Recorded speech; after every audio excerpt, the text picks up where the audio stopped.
Ayan, good morning, good morning, good morning to us. Ayun po, tayo po ay namalengke. Shout out, shout out, shout out po sa ating mga manonood dyan, ng ating mga viewers. Ayan, tayo po ay namalengke. Ayan. Pero ipakikita ko muna ang halaman ng kapitbahay. Tignan nyo naman, oh, ang ganda. Pakatitigan mo yan. Hindi pa yan summer, ha? Pero maganda na siya. Ayan, ipakita natin. Ang halaman ng kapitbahay, yung mga dilawan po dyan, oh. Tignan nyo naman. Di ba lang? Ayan yung lavender. Meron din tayo niyan sa bahay. Si lavender. Ayan siya. Di ba lang?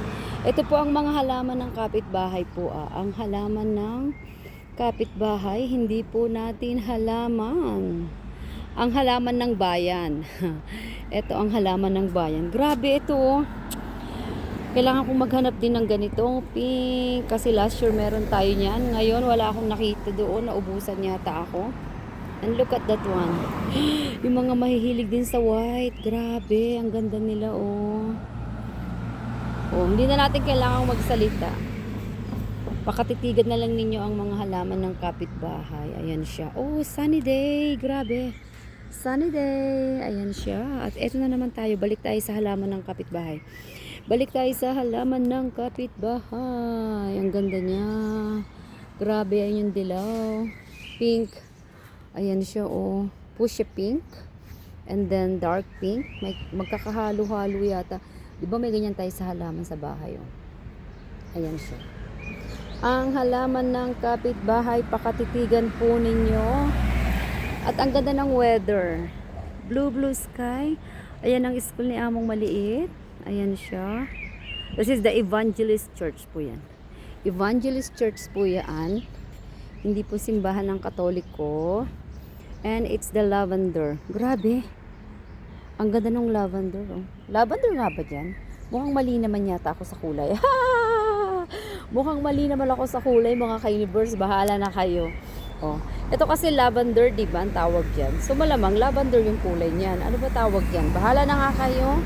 O basta pakatitigan na lang ninyo siya. Ayan siya. At eto na naman, syempre, ang ating pink. Fuchsia pink ba yan? O siya, bahala na po kayo sa kulay, ha? Kayo na lang po ang magkon dyan. Shout out po sa ating lahat yan. Yung mga ating mga viewers, manunood, or sino ka man, ano ka man, isi-shout out kita dyan. Comment down below. Sabi nga nila, oh, di ba? Vlogger na vlogger, comment down below at tayo ay mag-shout out. Feeling vlogger tayo ngayon. Panindigan natin tong ating YT channel.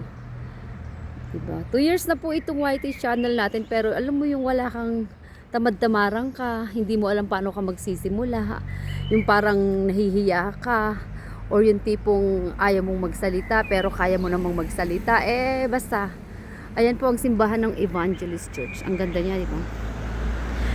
Kasi combination siya ng blue sky. At syempre, ayun tayo. Yung pinamili natin. At yun yung bundok na nakikita natin sa bahay natin, mga ka-universe. Ayan siya. At ayan ang eskwelahan ni Among Maliit. O, di ba? Paulit-ulit. At syempre, eto tayo. Ayan siya. Ganon. O, di ba? Balikan natin tong mga halaman. Siya ang ating pinakakwan. Ang halaman ng kapitbahay. Diba? Winner na winner, oh. Tignan nyo naman. Antayin po ninyo na magbo-bloom yan next month. Mga June. Ayan. Siguro in 3 weeks. Ayun nga. Mga June na nga. Ang gulo, diba? Mga June na. Diba? Talaga namang maglalaylayan ng hanging plants ng bonggang-bongga. Ang ganda nila, oh. Grabe. Hindi na naman ako makamove on. Parang yung ex ko lang, hindi ako makamove on sa'yo. Ano ba yan? Diba? Sino yung mga ex dyan hindi makamove on? Nakakaloka, diba? Nahihiya daw mag-vlog, pero hindi nahihiyang magsalita. Diba? Ayan. Minsan din naman, nahiya ako pag may tao, syempre. Practice makes perfect, sabi nga nila, oh. Bubuhayin natin ang ating YT channel, mga ka-universe. Kasi tulad ng sabi ko sa inyo, 2 years na tong YT ko. Yung nahihiya ka kasing mag-vlogs. Anyway, happy day all day. Thank you so much sa ating lahat dyan. Bye.